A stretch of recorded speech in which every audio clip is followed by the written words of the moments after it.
my mentor teach me that to be a profitable trader is 10% skill, 90% psychology. So, well, I was young.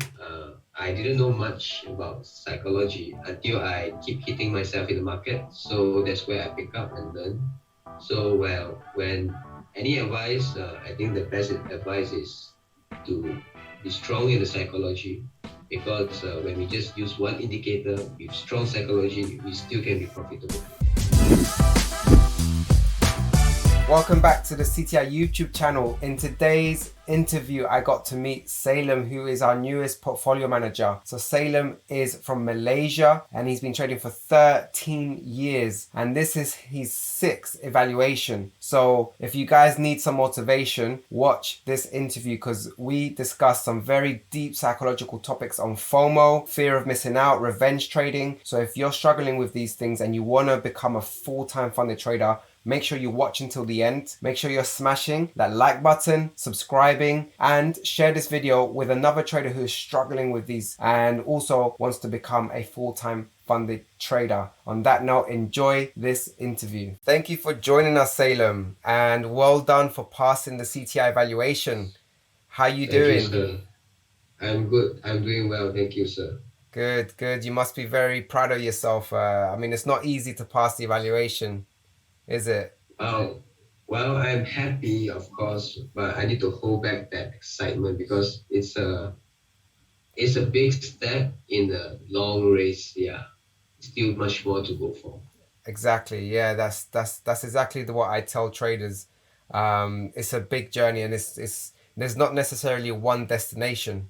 It's just a journey, and it gets sometimes you have success, sometimes you don't.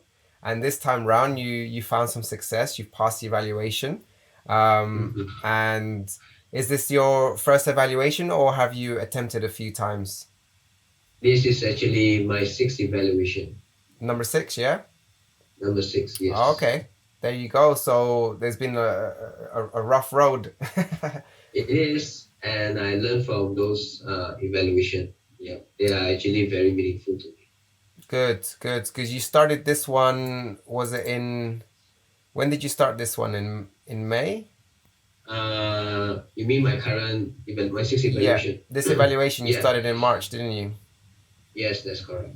Oh, okay. So tell us a bit about your experience with trading. How long have you been trading, and where did you learn to trade this particular strategy? Okay. How long I've been trading? I've been trading for the past 13 years and counting. And strategy, I'm a technical analysis. I use support resistance to look for the market, to predict the market movement. Okay. What are you trading mostly then? Now for me, I just focus in gold, XAU USD. Yes, yes. I can see from your trading statement, which we'll get on shortly. And so, what made you just focus on gold? Is it something you've always done, or you changed that recently? Well, actually, I have a mentor. He guided me, and previously he introduced me with forex, pound yen, and then after that he asked me to focus in gold, just gold. So I've been focusing, I think, for the past 10 years in gold. Fantastic. Okay, that's really interesting because um, what many traders do sometimes is they trade too many pairs or too many instruments, and so Mm. it's very difficult to focus. However, you've obviously been guided, and this is so important that many traders they think that they can trade or learn by themselves. I made the mistake. The first 4 years I was doing it all on my own, and I wish I had found a mentor sooner. And it wasn't until my 4th year when I found a mentor, and then everything changed. I mean, there's no coincidence there. No So coincidence. yeah, you need guidance. The markets are very difficult. Being a trader is so difficult because there is not just about learning a strategy, but it's also how to use your mind, how to weaponize your mind, how to not become a victim of your mind. So in these 13 years, you must have come up with many struggles. So what would you say has been some of your biggest struggles in trading? Well, as you can see, the first 5 years, I do not know what I'm doing. I'm just, I'm playing. The next 5 years, I start to identify the factors in trading, from the skill part to the psychology part. And now it comes to the next phase of 5 years, which I'm trying to hone my skill, try to improve it in terms of now mainly more towards psychology, less in skills. Yeah. Okay. And so what are your struggles inside in your trading psychology, and how have you overcome these? Well, my main struggle, actually, there are a few actually.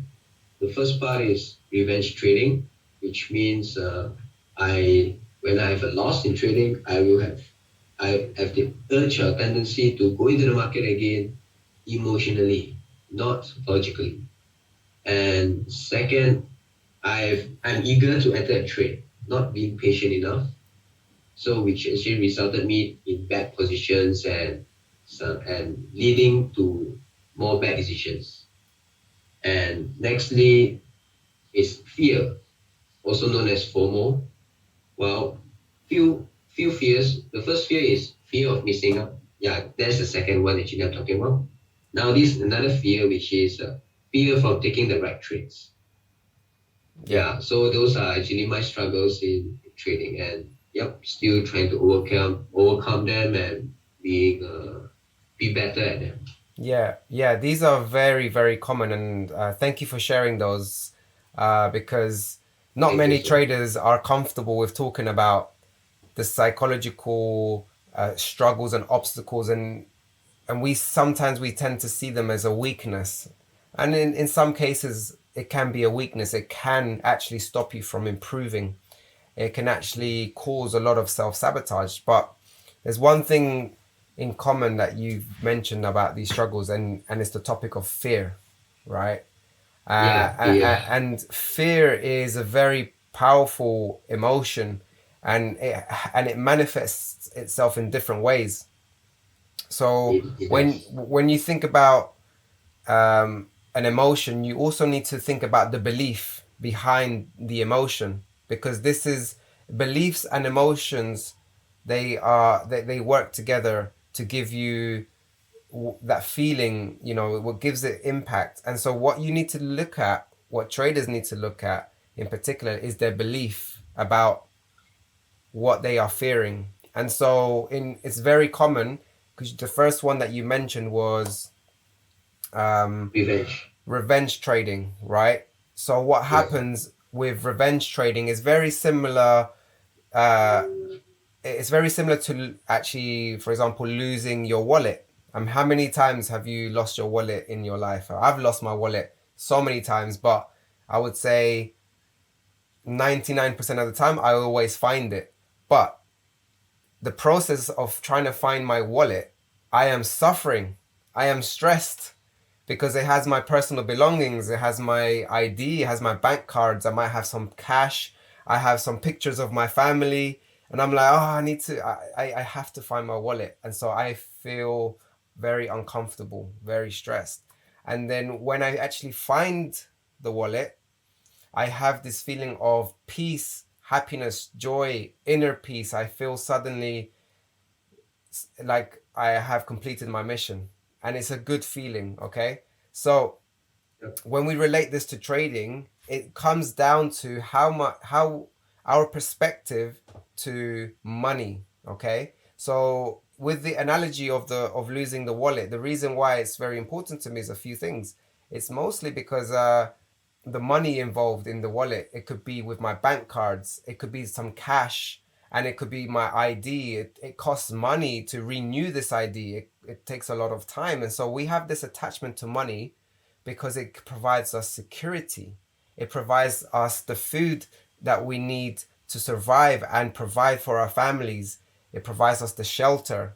So this security is what gives us this huge importance to money, and it's natural. It's part of being human.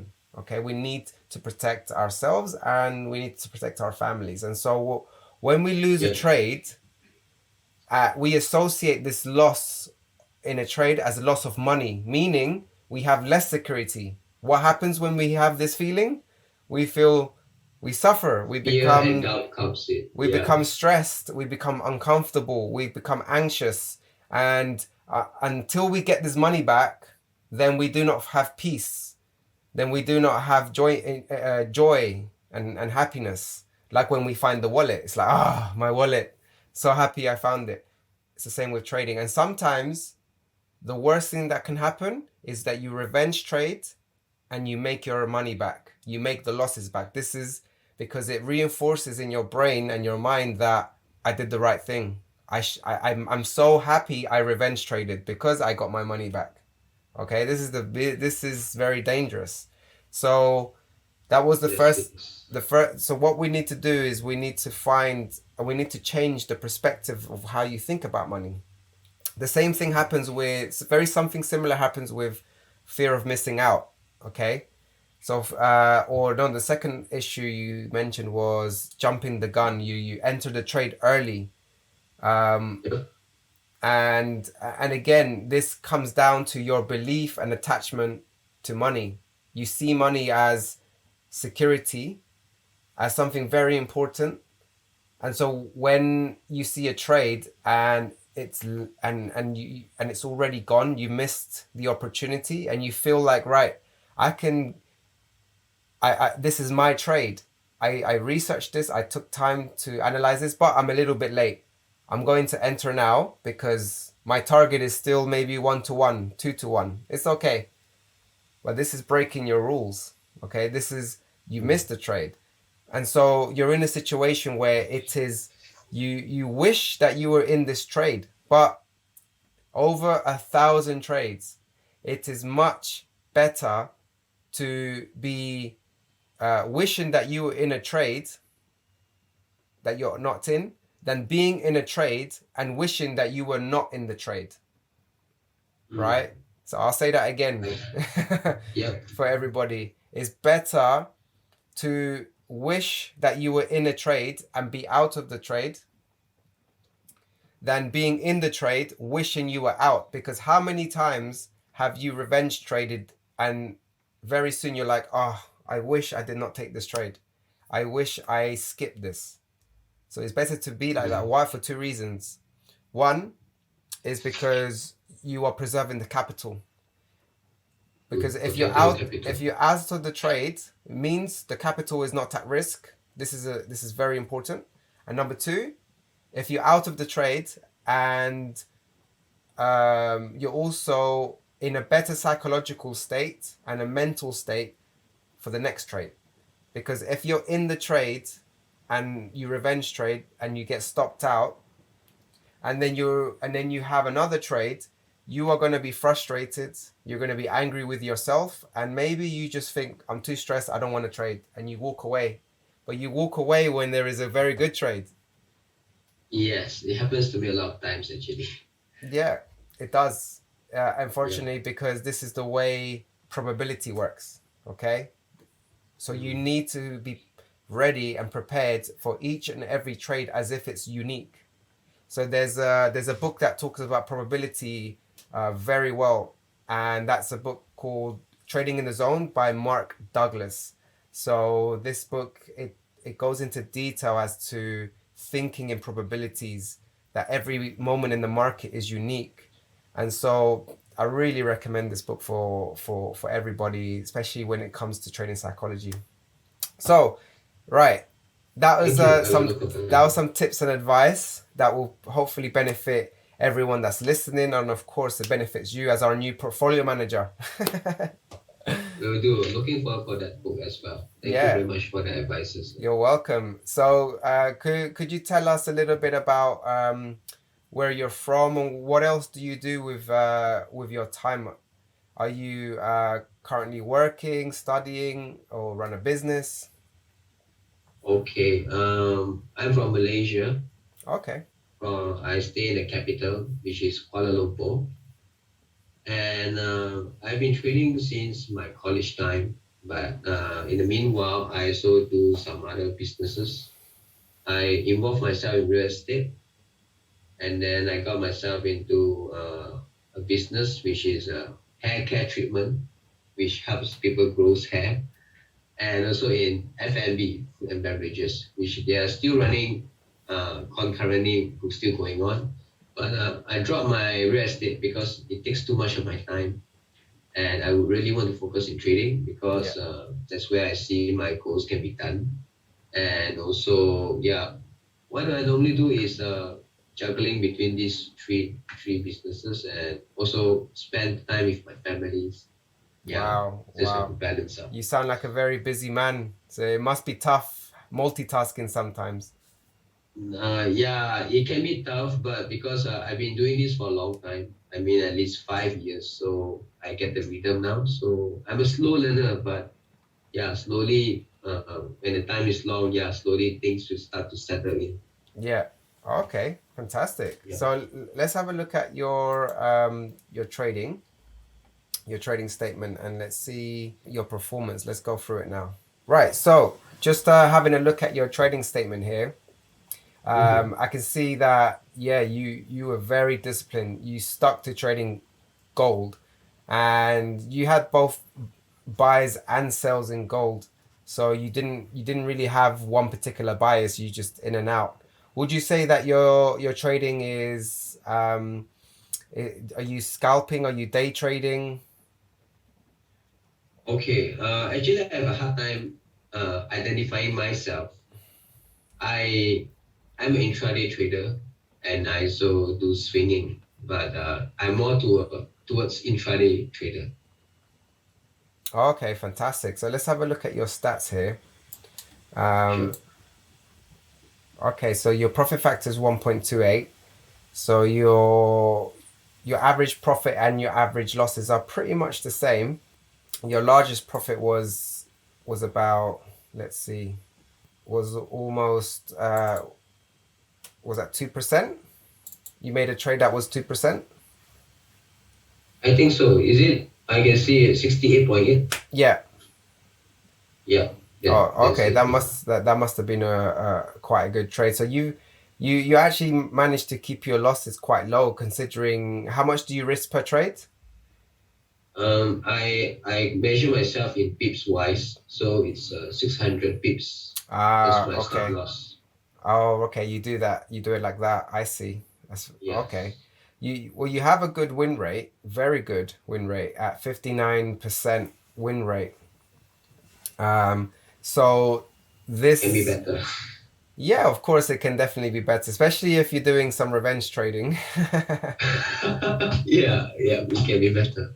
And you can definitely improve your drawdown then as well. You have a 2.96 drawdown, which is very good considering that you hit 7% and you managed to do that with 2.96 relative drawdown. This is excellent. Honestly, this is the type of track record that if you can do this for 1 year, uh, that's better than a lot of hedge funds. I'm telling you that hedge fund traders Thank you, sir. to be able to keep your drawdown this low to hit 7%.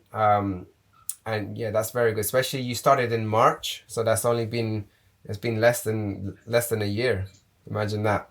Yes, sir. So now it's about you being consistent with your processes and believing in what you do, and also perhaps even changing your perspective of how you think about money. Because a lot of traders, what happens is a lot of traders during the portfolio manager stage, they get very excited and they start imagining the possibilities of having more money, providing Mhm. more for their families, and they make this mistake. And I say it's a mistake because it forces traders to want to achieve these dreams very quickly. But Mm. being a portfolio manager is not about making dreams come true. Being a portfolio manager is about being disciplined, following the rules. So if you find yourself dreaming when you're trading, stop trading, honestly. Okay. Leave the dreaming for another time. Dreaming is okay. You can visualize and do these things. But before you trade, take some deep breaths and focus on your strategy. Okay? Okay, Focus on sir. this, and this is your job, is to follow the rules. Follow your rules, follow the rules of CTI, and you Mm-hmm. will do very, very well. So, do you have any advice for traders that are in similar situation to you? Perhaps maybe they feel like giving up. I mean, you've been doing this for 13 years. You must have some advice for other traders. You've been trading longer than me, so I want some advice from you. Well, okay, since you put it that way. So, my early years of trading, I've been focusing in skills. So then after that, but I'm being focused in skill, but my result is going nowhere. So I start to go to have a second approach or a different approach, which is psychology wise. Because my mentor teach me that to be a profitable trader is 10% skill, 90% psychology. So, well, I was young. I didn't know much about psychology until I keep hitting myself in the market. So that's where I pick up and learn. So, well, when any advice, I think the best advice is to be strong in the psychology, because when we just use one indicator with strong psychology, we still can be profitable. Yeah, Yeah. yeah, that's amazing advice, and this is Thank exactly you. what I tell my students, and we focus on the aspect of psychology here at CTI. It's one of our core principles. We focus on this a lot. As you know, if you go on our YouTube channel, go join our Discord, we're always discussing this topic. Yeah, Um, I always look at Discord about you, sir, with your post on psychology. It's interesting and I learned a lot from that. Good, good. Yeah, because I also realize the importance of it. Fortunately for me, I have experience in psychology. I went to university, I studied psychology, and so when I started trading, I already knew the importance of mindset, the importance of the weapon that we have here. And so when I started trading, I had already started implementing techniques so that we remained disciplined. But even so, I still struggled for 4 years, even with the education behind psychology. You still need um, guidance and mentorship, just like you have. You've obviously found a good mentor. I found good mentorship, and I'm even grateful for that. and I'm grateful for that too. Even to this day, still have mentors, and I'm always going to have mentors in my life for different things because Yes. I understand that that is the way to accelerate development, accelerate growth. So that's why at CTI we have educational programs focusing on Mm. psychology, technical analysis, risk management, and obviously in the end we believe in helping traders achieve their freedom through trading education and, of course, funding. And so now you are one of our portfolio managers. Congratulations. And I'm looking forward to seeing your success continue and continue. But what you need to always focus on is your process, good risk management. And if you struggle at any point, you know where I am. You can always contact me. We can always have a conversation. And yeah, let me know how you get on with the Mark Douglas book, Trading in the Zone. Yes. When you finish this Thank you. book, I will give Yes, you sir. another book to read. Yes, sir. I will. Thank you for the book. Actually, yeah. Because for me, thank you, sir. Yeah. Looking forward to work together and much more for me to learn to be a better trader. Good, good. All right, take care of yourself. See you. Okay, sir. Take Thank care. you. It's a pleasure meeting you, sir. Have a And good you. day. What did I tell you guys? What a fantastic interview. We went into some deep trading psychology topics, about FOMO, about revenge trading, jumping the gun. So if you enjoyed this video, make sure that you're hitting that like button, subscribing to this channel, and leave me a comment below. Let me know what was the golden nugget, what was the main lesson you took away from this. And don't forget to share this video with a friend. Thank you for watching, and I'll see you on the next video. Bye now.